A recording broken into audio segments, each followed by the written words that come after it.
Bonjour Madame Petit, entrez donc. Vous l'avez reconnu? Depuis une quinzaine d'années, Yves Cochet, l'ancien ministre de l'écologie sous Jospin et collapsologue assumé, vit dans un petit village breton et s'efforce de résister au consumérisme et à la tentation d'utiliser par facilité des équipements énergivores dont on pourrait parfois bien se passer. Je vois qu'ils nous ont entendus. On va les voir. Il suffit de leur dire venez et ils viennent parce qu'en fait ils sont très sociaux les chevaux. Sur ces terres, tout ou presque vit et fonctionne en harmonie. En plus de la traditionnelle voiture, chevaux et calèches complètent le tableau. Parce que l'effondrement est peut-être pour demain. Il y a plusieurs prés et donc là ils sont dans ce pré-là qui est plus à l'ouest. Il y a suffisamment de terrain pour qu'ils puissent avoir de l'herbe ou du foin. Au total, une dizaine de chevaux se sont succédés auprès du collapsologue. Viking.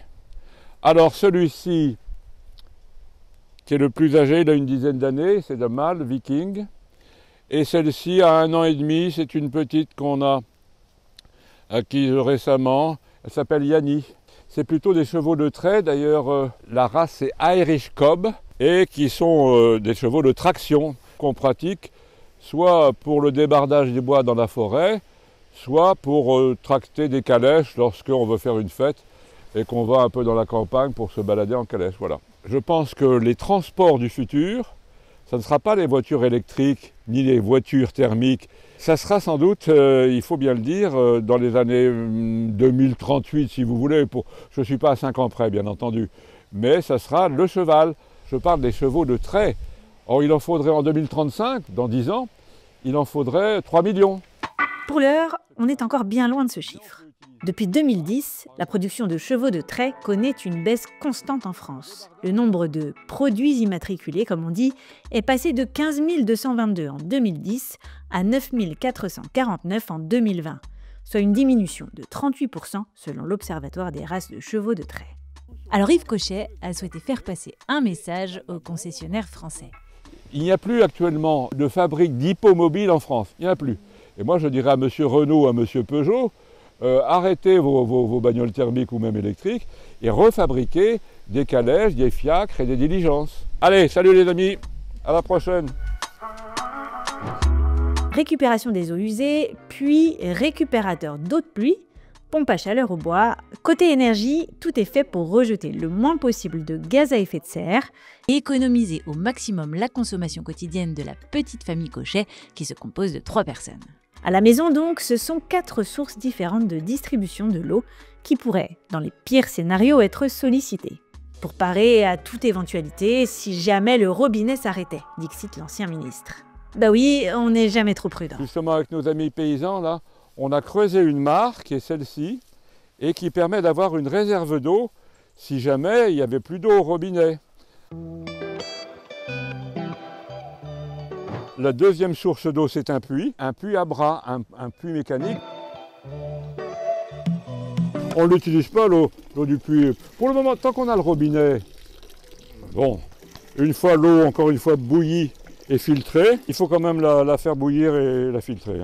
Chez les Cochets, on se chauffe au bois principalement, qui provient de la forêt juste derrière. Pour pouvoir gagner en efficacité et alimenter en bûchette la chaudière, les cheminées et les inserts de la maison, hop, se trouve au milieu du jardin une petite curiosité. Un tracteur Renault de 1956 qui fonctionne au diesel permet de découper des bûches sans effort à la bonne taille. Voilà. La prise de force va faire tourner la fendeuse. Voilà. Vous voyez? Hop là! Mais comme le diesel, c'est pas génial, Yves Cochet se permet parfois de le remplacer avec de l'huile végétale ou de l'huile de friture qui lui permettent de fonctionner tout pareil. Vous voyez qu'une fois que vous les avez balancés, il faut quand même les stocker. Pour l'électricité, l'ancien ministre a décidé de miser en partie sur les panneaux photovoltaïques que l'on peut apercevoir sur le toit de sa maison. C'est assez classique aussi. Un investissement qu'il juge à peu près rentable puisqu'il représente entre 15 et 20% de sa consommation sur un an.